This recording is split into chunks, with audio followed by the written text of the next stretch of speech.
नमस्कार। आज हम कुछ बहुत दिलचस्प स्रोतों पर नजर डाल रहे हैं जो दक्षिण एशिया की एक प्राचीन सभ्यता सिंधु घाटी सभ्यता से जुड़े हैं। हाँ, ये वही सभ्यता है जो कांस्य युग में थी और इसका नाम अक्सर मिस्र और मेसोपोटामिया के साथ लिया जाता है। बिल्कुल। और ये शायद उन तीनों में सबसे ज्यादा फैली हुई भी थी। सही। तो आज का हमारा इरादा है इन स्रोतों मतलब पुरातात्विक खोजों और जो विश्लेषण हुए हैं उनको खंगालना। और देखना कि क्या खास बातें निकल कर आती हैं। अच्छा, सबसे पहले टाइमलाइन की बात करें। ये स्रोत बताते हैं कि ये सभ्यता मोटा मोटा 3300 ईसा पूर्व से 1300 ईसा पूर्व तक रही। हाँ, और इसका जो सबसे विकसित दौर था, जिसे परिपक्व चरण कहते हैं, वो करीब 2600 से 1900 ईसा पूर्व का माना जाता है। और इसका फैलाव आज के पाकिस्तान, उत्तर पश्चिम भारत और थोड़ा हिस्सा अफगानिस्तान का भी। हड़प्पा और मोहनजोदड़ो तो सबसे मशहूर शहर हैं ही। हाँ, ये नाम तो सबने सुने हैं। लेकिन सबसे दिलचस्प बात जो इन स्रोतों से बार बार सामने आती है वो है इन शहरों की प्लानिंग। अच्छा, क्या खास था उसमें? अरे कमाल की प्लानिंग थी। ऐसा लगता है जैसे किसी ने नक्शा बना के शहर बसाया हो। सड़कें बिल्कुल सीधी, एक दूसरे को समकोण पर काटती हुई, मतलब एक ग्रिड पैटर्न। ओह, जैसे आजकल के कुछ शहरों में होता है। कुछ वैसा ही। और घर भी देखिए, ज्यादातर पक्की ईंटों के बने थे।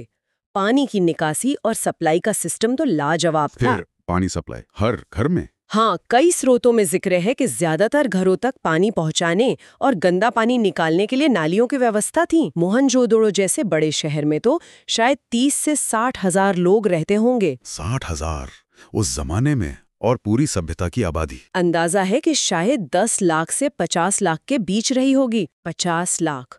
और अगर हर घर तक पानी नाली जैसी सुविधा थी तो क्या ये दिखाता है कि समाज ज्यादा बराबरी वाला था? ये एक दिलचस्प सवाल है जो कई विश्लेषण उठाते हैं। देखिए, मिस्र में पिरामिड मिले, मेसोपोटामिया में विशाल मंदिर और महल। यहाँ वैसे बड़े स्ट्रक्चर नहीं मिलते। हाँ, ये बात तो है। तो शायद सत्ता का स्वरूप कुछ अलग रहा होगा, या समाज में समानता ज्यादा रही होगी। सार्वजनिक सुविधाओं पर ज्यादा जोर दिखता है।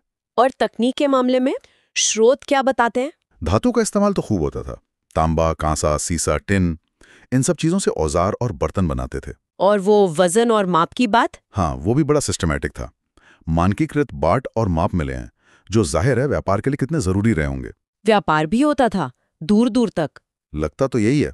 हजारों मोहरें मिली हैं ना, उन पर जानवरों की आकृतियां हैं, कभी कभी इंसानों जैसी, शायद देवी देवता, और साथ में वो लिपि। हाँ, वो लिपि, ये मोहरें व्यापार में इस्तेमाल होती होंगी। शायद पहचान या माकी के तौर पर।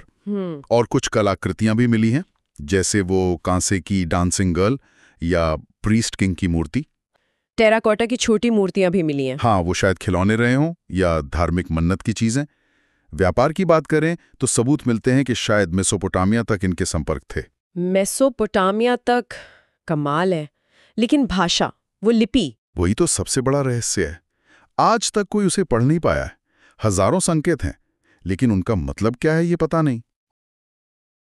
अच्छा, और धर्म के बारे में क्या पता चलता है? उसके लिए भी हमें इन्हीं मोहरों और मूर्तियों का सहारा लेना पड़ता है।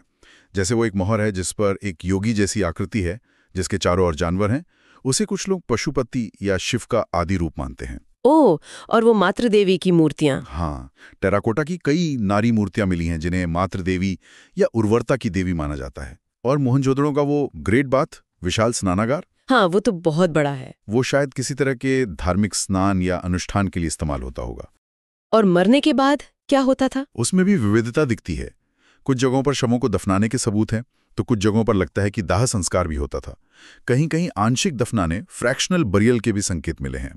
अब आते हैं उस बड़े सवाल पर, इस सभ्यता का पतन ये कैसे हुआ? वो पुरानी आर्य आक्रमण वाली थ्योरी का क्या हुआ? देखिए, ज्यादातर नए शोध और स्रोत अब उस थ्योरी को ज्यादा तवज्जो नहीं देते। ऐसा नहीं है कि बाहर से लोग नहीं आए होंगे, लेकिन सभ्यता के पतन का मुख्य कारण वो नहीं लगता। उसके पुख्ता सबूत नहीं है। तो फिर क्या वजह रही होगी? सबसे बड़ा कारण जो अब माना जाता है वो है जलवायु परिवर्तन। लगभग 1900 ईसा पूर्व के आसपास मौसम में बड़े बदलाव के संकेत मिलते हैं। कैसे बदलाव? मॉनसून का पैटर्न बदल गया, शायद कमजोर हो गया, जिससे सूखा पड़ने लगा। सिंधु नदी और उसकी सहायक नदियों में पानी कम हो गया, या उन्होंने रास्ता बदल लिया। और इसका असर? सीधा असर खेती पर पड़ा होगा। पानी की कमी हुई होगी, शहरों को चलाना मुश्किल हो गया होगा। तो लोग शहर छोड़कर जाने लगे? ऐसा लगता है। स्रोत बताते हैं कि आबादी धीरे धीरे पूर्व की ओर, गंगा के मैदानी इलाकों की तरफ बढ़ने लगी, जहां शायद पानी और खेती के लिए बेहतर हालात थे। तो शहर वीरान हो गए। हाँ, बड़े शहरी केंद्र धीरे धीरे खत्म हो गए, शहरी नेटवर्क टूट गया और लोग ज्यादातर ग्रामीण बस्तियों में रहने लगे।